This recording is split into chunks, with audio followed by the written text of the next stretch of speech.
सोलापुरात पोलिसांना देखील चक्रावून टाकणारी घटना समोर आली आहे।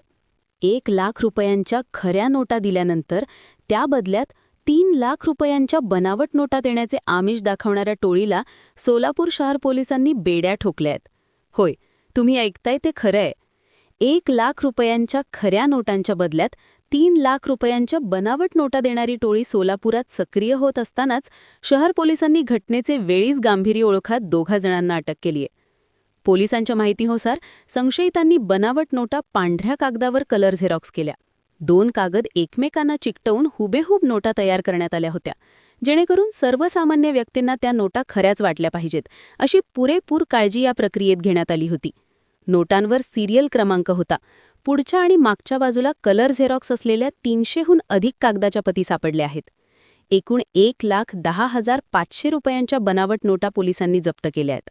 बनावट नोटा चलनात आणण्याच्या प्रयत्नात असलेल्या राजू चोरमुले आणि अतुल तावरे या दोघांना जेल रोड पोलिसांनी अटक केली असून त्यांच्यावर गुन्हा नोंद करण्यात आलाय। सोलापूर शहरात बनावट नोटांचं प्रकरण हे समोर आलेलं आहे। काय नेमकी घटना? 6/3/2026 रोजी सोलापूर शहरात जेल रोड पोलीस स्टेशनला एक गुन्हे दाखल केलेले आहे।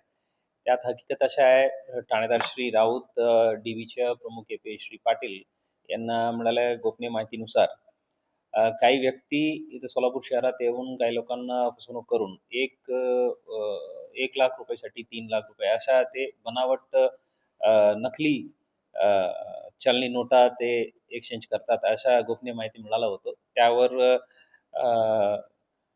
ट्रॅप लावून आपलं जेल रोडच्या टीमनी 2 आरोपी ताब्यात घेतलं। त्यांच्या ताब्यातून 1,10,000 किमतीच्या 1,10,000 फेस व्हॅल्यू असणाऱ्या नकली चलनी नोटा ताब्यात घेतलं।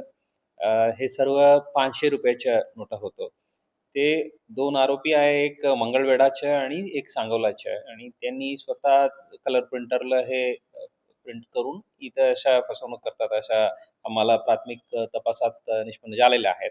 यात आम्ही भारतीय न्याय संहिता 178, 179, 180 या कलमान्वये गुन्हे दाखल केलेले आहेत। आरोपीला आता 3 दिवसच्या पोलीस कस्टडी मिळालेल्या आहेत आणि इतर आरोपींबद्दल आता माहिती मिळालेल्या आहेत, त्यांनाही लवकरात लवकर ताब्यात घेणार आहे। सर, सदर आरोपींवर पूर्वीचे काही गुन्हे दाखल आहेत का आणि कुठं राज्यभरात त्याचं जाळं असू शकतं का? ते आता प्रिलिमिनरी स्टेजला आहे इन्व्हेस्टिगेशन। आता हे जे इतर आरोपीबद्दल लिंक मिळालेले आहेत त्यांनाही ताब्यात घेतल्यानंतर त्यांनी इतर ठिकाणी काय अशा कृत्य केलेल्या आहे का त्याबद्दल माहिती मिळेल। सर, नागरिकांना काय आवाहन असेल? ते अशा कोणी हे लालच दाखवलं तर त्यात बळी पडायची नाही। अशा कोणी तुम्हाला 1,00,000च्या ऐवजी तुम्हाला 3,00,000 देतो म्हणजे ते नकली नोटाचे आहेत, त्यांच्याबद्दल ताबडतोब आपण पोलिसला खबर द्यावी।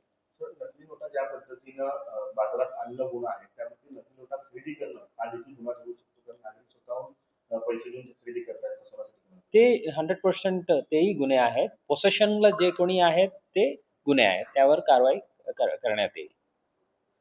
बंधुप्रेम न्यूज चॅनलला लाईक, सबस्क्राईब व बेल आयकॉन दाबायला विसरू नका। धन्यवाद।